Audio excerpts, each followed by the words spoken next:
여러분 안녕하십니까? 저는 오늘 이 시간에 계시록 17장 1절과 21장 9절에 대해서 여러분께 설명을 드리겠습니다.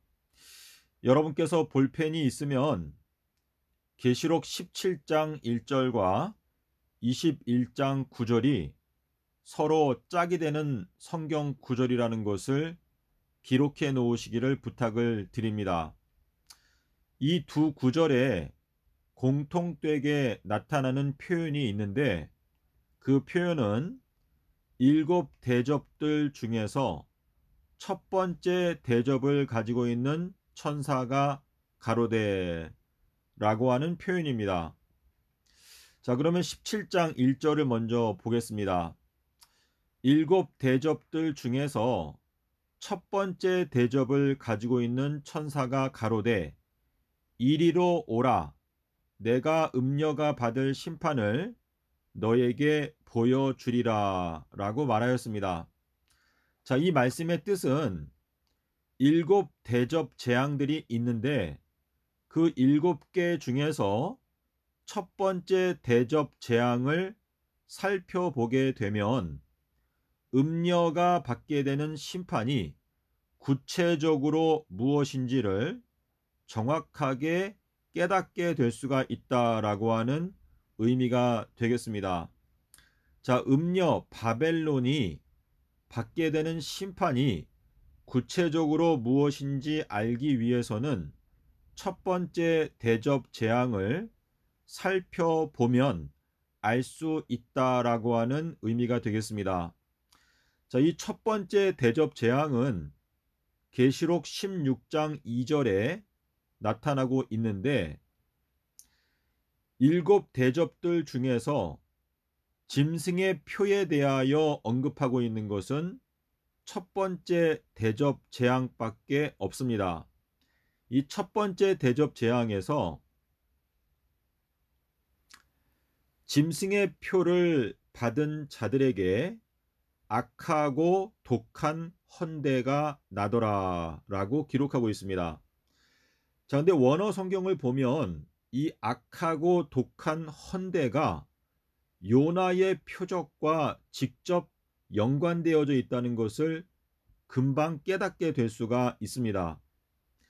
마태복음 12장 39절에서 예수님께서 요나의 표적을 말씀하실 때 악하고 음란한 세대에게 내가 허락해 주는 표적은 요나의 표적밖에 없다라고 말씀을 하셨습니다. 자, 이 말씀의 뜻은 악하고 음란한 이 세대를 구원할 수 있는 기적적인 치료제는 요나의 표적 외에는 존재하지 않는다라고 하는 의미에서 말씀을 하신 것입니다. 자, 이 내용을 조금 더 설명을 드리면 출애굽할 때 첫 번째 재앙부터 열 번째 재앙이 있었습니다. 그 중에서 열 번째 재앙, 장자 재앙만이 이스라엘 자손들을 출애굽시켜 줄 수 있는 유일하게 가능하고 강력했던 재앙이었고 첫 번째부터 아홉 번째 재앙까지는 하나님께서 의도적으로 바로의 마음을 강팍하게 하셨기 때문에 첫 번째부터 아홉 번째 재앙까지는 출애굽하는데 전혀 도움이 되지 않았습니다.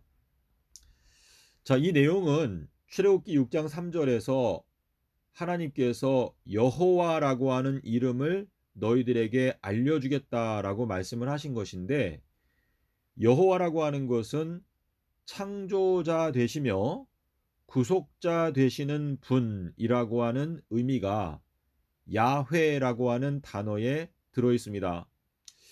요한복음 17장에서 예수님께서 말씀하시기를 아버지께서 나에게 주신 아버지의 이름으로 제가 12 제자들을 지키었나이다 라고 12절에서 말씀하시고 있습니다. 자, 이 말씀은 출애굽 사건을 통하여 여호와라고 하는 이름이 드러나게 되었다라고 하는 뜻인데, 첫 번째 재앙부터 아홉 번째 재앙까지는 창조주의 능력으로 행하시는 여러 가지 기적들을 통하여 죄에 빠진 우리 인간들을 죄에서 건져낼 수가 없다는 것을 저희들로 하여금 깨닫게 해주기 위해서 첫 번째 재앙부터 아홉 번째 재앙까지 여러 가지 놀라운 기적들이 나타나기는 했지만 바로의 마음을 꺾을 수는 없었다라는 교훈이 거기에 담겨져 있습니다. 아담과 하와는 창조주의 놀라우신 그 창조물들을 보면서도 그 창조주의 사랑에 대하여 의심을 품고 선악과 열매를 따먹게 되는 불순종을 한 사람들이었습니다. 그래서 하나님께 대한 오해, 좀 더 구체적으로 말하면 창조주에 대하여 오해하고 있는 저희 인생들, 다시 말해서 창조주의 사랑에 대하여 의심을 품고 불순종하여 죄의 질병에 걸린 우리 인간의 마음을 고칠 수 있는 딱 한 가지 방법은 열 번째 재앙, 어린 양이 죽음으로써만이 가능하다라는 것을 저희들로 하여금 깨우쳐 주고자 하시는 것입니다. 그래서 이 열 번째 재앙은 언약의 왕 예수 그리스도께서 피를 흘림으로 말미암아 요한복음 15장 13절에서 말씀하시는 사람이 친구를 위하여 목숨을 버리면 그것보다 더 큰 사랑이 없다라고 하는 말씀처럼 십자가 사건을 통하여 장자 재앙의 사건을 통하여 하나님의 가장 크신 사랑이 나타나게 되면서 죄로 병든 우리의 마음이 그 사랑을 받게 될 때 우리의 병든 마음이 치료될 수가 있다라는 것을 말씀을 하고 계시는 건데요. 이 악하고 음란한 세대를 치료할 수 있는 유일한 치료제는 삼낫 삼밤밖에 없다라고 하는 이 말씀은 삼낫 삼밤 땅속에서만이 구속주의 희생적 사랑을 깨닫게 될 수가 있고 구원에 도달할 수가 있다라고 하는 의미인데요. 여기에 음란하다라고 하는 단어가 마가복음 7장 21절에 보면 독한 생각은 음란과 무엇과 무엇이 있다 이렇게 말씀하시는데 이 독한 생각 중에 하나가 음란이라고 하는 단어인데요. 자, 그래서 악하고 독한 헌대가 난다. 그런데 악하고 음란한 세대, 근데 음란은 독한 생각이다라고 예수님께서 마가복음 7장 21절에서 말씀을 하셨기 때문에 악하고 독한 세대를 치료할 수 있는 치료제는 삼낫 삼밤 외에는 존재하지 않는다라고 하는 의미에서 말씀을 하신 것입니다. 예수님께서 이 땅에서 공생애 하시는 동안에 여러 가지 기적들을 행하시면서 그분 자신이 창조주라는 것을 나타내 보여주셨습니다. 하지만 그러한 창조주의 능력으로 행하시는 여러 가지 기적들은 죄인의 마음을 회개시킬 수는 없습니다. 딱 한 가지 죄인의 마음을 회개시키고 영적, 실제적 출애굽을 경험할 수 있는 딱 한 가지 방법은 삼낫 삼밤 땅속에서라는 말씀을 받아들이고 믿는 것 외에는 없다라는 의미가 되겠습니다. 예수님께서 누가복음 22장 20절에서 이 잔은 나의 피로 세우는 새 언약이다 라고 말씀을 하시고, 그날 밤에 감람산에 가셔서 42절에서 아버지여 이 잔을 나에게서 지나가게 하여 주시옵소서라고 기도하시는데, 그 나의 이 잔을 지나가게 하여 주시옵소서라고 하는 그 말씀은 예수님께서 마시는 언약의 잔, 삼낮 삼밤 땅속에서를 지난 후에 내가 사망과 음부의 권세를 깨뜨리고 부활하겠다라고 하는 언약에 대하여 말씀을 하신 것입니다. 자, 그래서 지금 첫째 대접 재앙을 갖고 있는 천사가 가로되 음녀가 받게 되는 심판이 무엇인지를 보여주겠다라고 하는 이 말은, 첫 번째 재앙에서 악하고 독한 헌대가 짐승의 표를 받은 사람들에게 나는데, 이 악하고 독한 헌대는 악하고 독한 세대를 치료할 수 있는 유일한 치료제, 삼낮 삼밤이라고 하는 말씀을 거절한 사람들에게 짐승의 표가 붙여지게 되고 악하고 독한 헌대가 발생하게 된다라고 말씀을 하시고 있기 때문에, 이 음녀가 받게 되는 심판은 삼낮 삼밤이라고 하는 말씀을 거절하였기 때문에 멸망을 당하게 되는 심판을 받게 된다라고 하는 의미가 거기에 들어 있습니다. 자, 근데 이 계시록 18장 6절에 가면 음녀가 만든 섞은 잔이 있죠. 자, 근데 이 섞은 잔은 제가 다른 영상에서 여러 번 설명을 드렸는데, 계시록 1장 10절과 11절에서 큰 나팔 소리로 가라사대 나는 알파요라고 하신 그 말씀에 따라 섞인 잔과 순결한 잔, 고린도전서 10장 21절에서 말씀하시는 주의 잔과 그리고 귀신의 잔.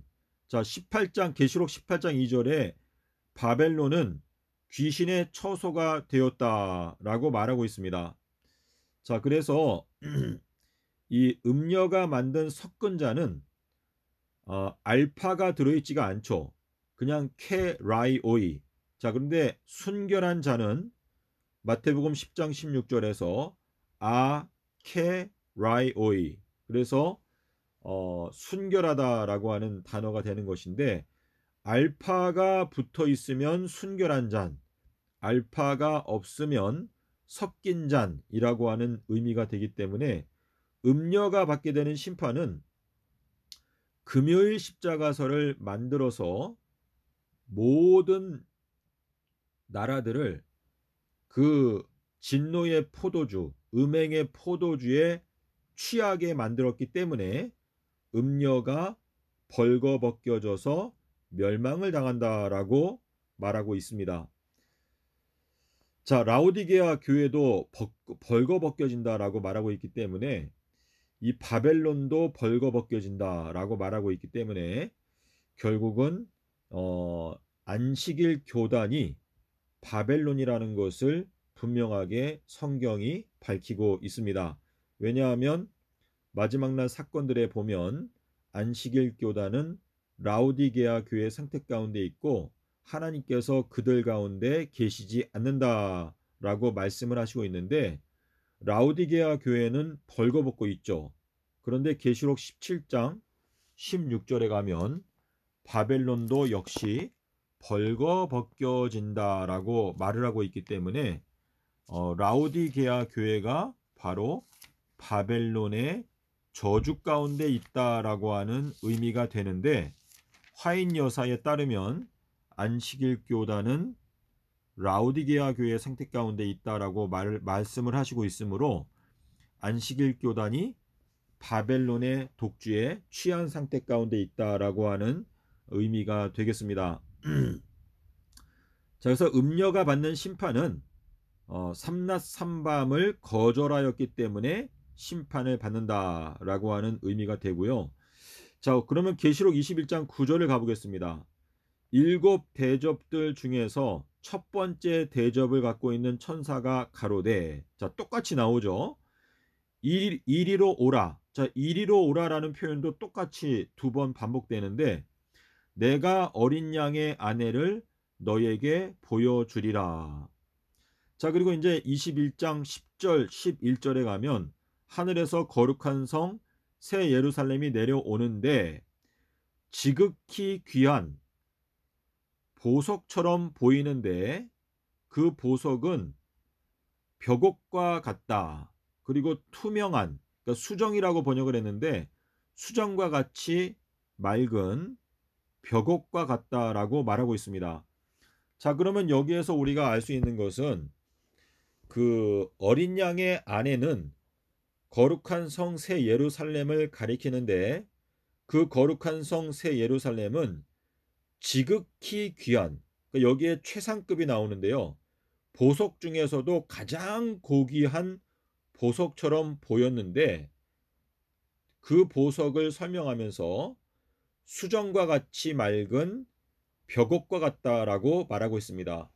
자, 계시록 4장 3절에 보좌에 앉으신 분의 모습이 벽옥과 같다라고 말하고 있는데 그 새 예루살렘 도성 전체가 어린 양의 아내라고 말하고 있는데 그 새 예루살렘 도성 전체가 지극히 귀한 보석과 같은데 그 보석은 벽옥과 같다라고 말하고 있습니다.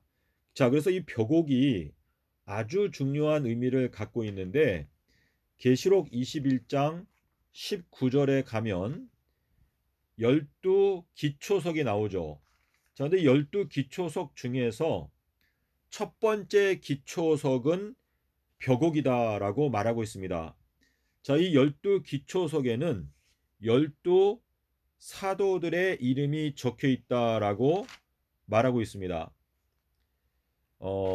제가 지금 여기에서 19절에 보게 되면 그 12기초석 중에서 첫 번째 기초석은 벽옥이다라고 말씀을 하시고 있죠.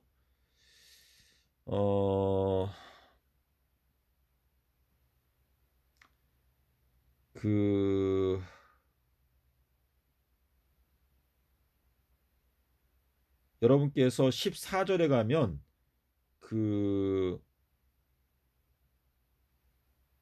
12기초석은 12사도들의 이름이 적혀 있다라고 말을 하는데 그 12제자들, 12사도들 중에서 첫 번째 기초석이 벽옥인데 첫 번째 제자는 마태복음 10장 1절에 보시면 킹 제임스 성경을 보시면은요.